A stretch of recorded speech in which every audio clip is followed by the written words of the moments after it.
بسم الله الرحمن الرحيم. حروف الزيادة 7 إن وأن وما ولا ومن والباء واللام فإن تزاد مع ما النافية نحو ما إن زيد قائم. پدې عبارت کې ته مصنف اوم فصل د حروف زیادت په باره کې بیان کړی ده. یعنی هغه حروف چې هغه په کلام کې زائد وي ٹھیک ده. او دا حروف ټول او دي. دا حروف ټول څه دي؟ او دي. پوه شئ؟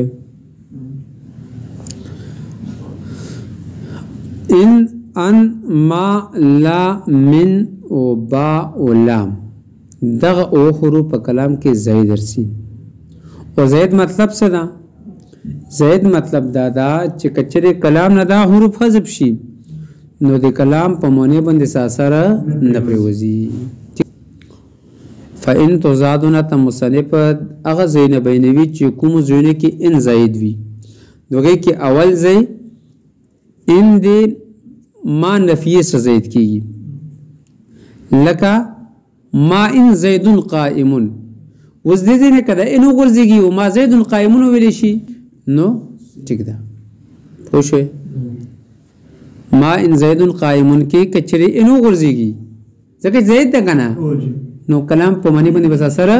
نه ورځيږي او چاته سي ما زید قائم نو بیا هم ټیک ده. دویم اغازای چغې کې ان زید وی اغازه چې کله ان د ما مصدریه سے استعمال شي نو ځکه به ان زید وی لکه انتظر ما ان يجلس الامير د ځکه د ما مصدریه ده او دې سره ان استعمال ده نو دا ان زید ده کچې کلام نه انو ورځيږي او انتظر ما يجلس الامير ویل شي بیا هم ټیک ده. پوه شئ؟ دریم ځای د لما سره کله چې د ان استعمال د لما سره وشي نو دا ځکه هم ان زائد وي لکه لما ان جلستو نو د ځکه د ان څه ده؟ زائد ده. کچې چا لما جلستو وي نو ټیک ده. وان تزادو مع لما دې ځنه ته مصالح هغه زینه بینوي چې کوم ځکه ان زائد وي غي کې اول ځای چې کله لما کله ان د لما حینیه اسکرو شي خدي ته لما حینیه ویل شي ٹھیک ده. کله چې ان د لما حینیه سره شي نو ان بزید وی ان وسییا زید بوي. په یوه په خبره باندې لکه فلما ان جاء البشير نو دې کې د ان زید ده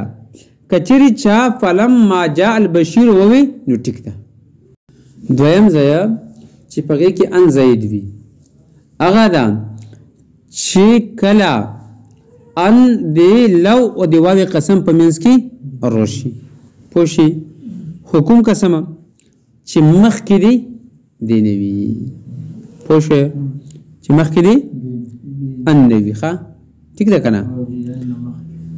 پوه شئ؟ لکه والله ان لو قمت رزق وګوره والله ولو په منځ کې ان راغلی کنه قسم نه کنه قسم او دی لو په منځ کې ان راغلی نو کدی ځنه ان حذف شي په کلام باندې سر نه پریوزي. دی عبارت تو وګورئ فصل حروف زیادت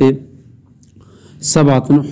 حروف زیادت او ودي ان وان وما ولا ومن والباء واللام فإن تزاد مع ما نفيا وإن زائد دي نما نفيه سلا نحو ما إن زائد قائم ومع ما المصدرية ومد ما مصدرية سلا نحو انتظر ما إن يجلس الأمير ومع لما ودي لما سلا نحو لما إن جلست وأن تزاد مع لما وأن زائد دي لما سلا كقولي تعالى فلما إن جاء البشير بين لو والقسم فمنز دي لو ودي قسم كروشي حكم قسم المقدم عليها بدي مني مقدمي نحو والله لو قمت وما تزاد مع اذا ومتى واين وان. په دې عبارت کې ته مصنف دریم حرف بیانوي چې دا به کوم ځونه کې زائد وي نو ما چې کله استعمال شي اذا سره متا سره عین سره ان سره او عینا سره و ان پوشي دا حروف سره استعمال شي نو دا به زائد وي. ٹھیک ده. ما دا به کله زید وي ما چې کله دی اذا متا عین ان عین او ان سره راشي نو دا به زید وي خو شرط ته دا ده چې دا به د شرط په معنی کې استعمال وي دا مذکوره کلمې به د شرط په معنی کې استعمال وي نو الا بدای څه دی پروي دا به زید وي لکه اذا ما صمت صمتو متا ما صمت صمتو خوش یا متا ما تسافر وسافر خوش کپونه شپې وما تزاد مع اذا ومتى وأين وأن وأين وإن شرطيات چې دا کله شرط پروي کما تقول اذا ما صمت صمت وكذا البواكي ومدغرن کې باقي وبعد بعض حروف الجر وما بزيد وي د بعضي حروف جرانه بعد لك فبما رحمة من الله د ذکر د ما د زید ده وعما قليل لا يصبحن نادمين ٹھیک ده وعما قليل لا يصبحن نادمين په دې ذکر د ما زید ده د عن حرف جر سے استعمال ده یا مما خطيئاتهم اغرقوا فادخلوا نارا په دې ذکر د ما څه ده زید ده د من حرف جر سے استعمال ده خو شو نو کله چې د بعضی حروف جر او سما استعمال شي نو سبب زید بوي او وزید صدیقی کما ان امرا اخی د دې ځکه ما څه ده زید ده پوشي ځکه چې کاف حرف جر څخه استعمال ده ونه شي وبعد بعض حروف الجر وما بزيد وي بعض حروف جر بعد نحو قوله تعالى فبما رحمة من الله فدي ذكي دي باس زيد ده واما قليل لا يصبحن نادمين دي ذكي دي عن سراجه ومما خطيئاتهم اغرقوا فادخلوا نار دي ذكي دي من سرا وزيد صديقي كما ان امرا اخي دي ذكي دي كاف زيد ده ولا تزاد مع الواو بعد النفي اولا دب زید وی دی واو سرا بعد دی نفینا لا دب زید وی واو سرا خو چې کله د بعد دی نفینا استعمال وی لکه ما جاءنی زیدون ولا امرنا نو ما جاءنی نفی دا کنه و دینا بعد واو سره د لا استعمال ده نو لا د واو سره استعمال شو کنه نو د لا څه ده زید ده ٹھیک ده لکه ما جاءني زید ولا امر وبعد ان المصدريه دویم زید د ان مصدریه نه بعد هم څه وي زید وي نحو قوله تعالى ما منعك الا تسجد دې ځکه وګوره لا د ان مصدریه سره استعمال ده دا هم څه وي زید وي دریم زید وقبل القصب و د قسم نه مخکې هم څه وي زید وي لقد لا اقسم بهذا البلد په معنی دي اقسمو ده پوه شوې پې واما من والباء واللام وی چې دا درې حروف د حروف جر دي او حروف جراو کې مو د دې باره کې دا ویلي وو چې دا به زید وي ټیک ده نو کې تفصیل په حروف جراو کې تیر شوی ده پوه شوې فلا نعيدها چې موږ دوباره تکلیف نه درکو یادای نه کو فصل حرفات تفسیر په دې فصل کې مصنف او تم نمبر قسم د حروف غیر ملا حرفات تفسیر را تبینوي او حروف تفسیر چونکه دوه دي نو دغه مصنف صيغه د سره وړه تسنیه وړه حرفای وي ٹھیک ده حکم کوم دي ای او ان ای او ان نو د مجمل حرف تفسیر مطلب څه ده حرف تفسیر پته چې د مجمل او د مبهم مجمل او مبهم د کلام د توضیح او تفسیر د پره دغه دوه حروف استعماليږي ٹھیک ده کنه پوه شئ په دا حروف کې پهله حرف ای ده چې شه ده ای دا د هر مبهم کلام د تفسیر د پره سي هر مبهم کلام د تفسیر د پره سي کدا مبهم کلام مفرد وي وکا جمله وي ٹھیک ده مفرد مثال بس شي لك واسأل القرية نوس دا قرية مفرد ده كنا ودي اي اهل القرية دي تفسير ب اي اهل القرية سره شوی ده نو دې ځکه وګوره اي دا دی مفرد دی تفسیر دی پر غلی دا ایسے دی پر غلی دا مفرد دی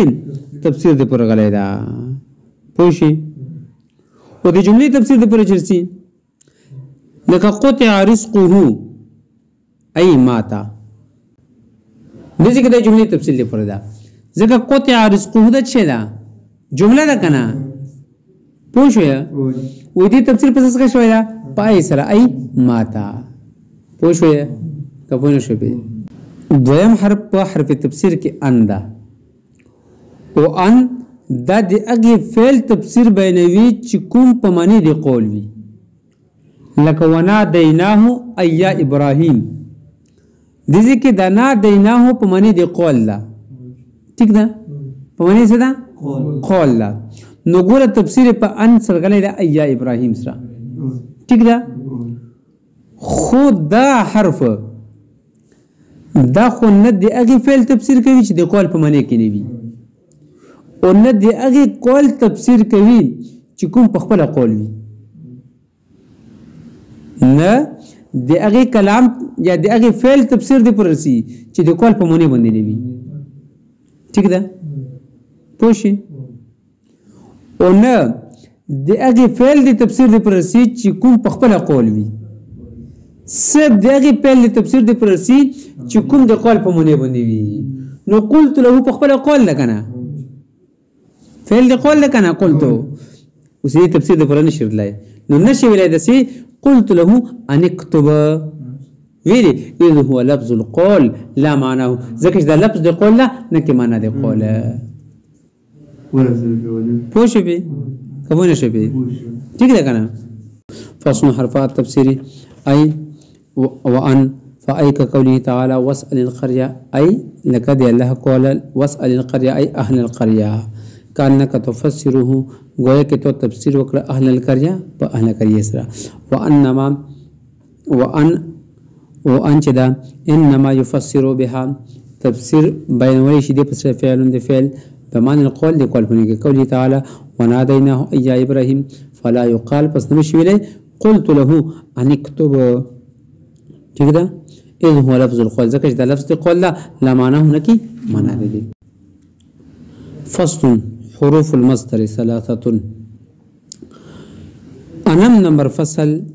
دی حروف غیر عامله دی حروف مصدر په بیان کې ده حروف مصدر حروف چې جمله د مصدر په حکم کې کی او دا حروف ټول درې دي ما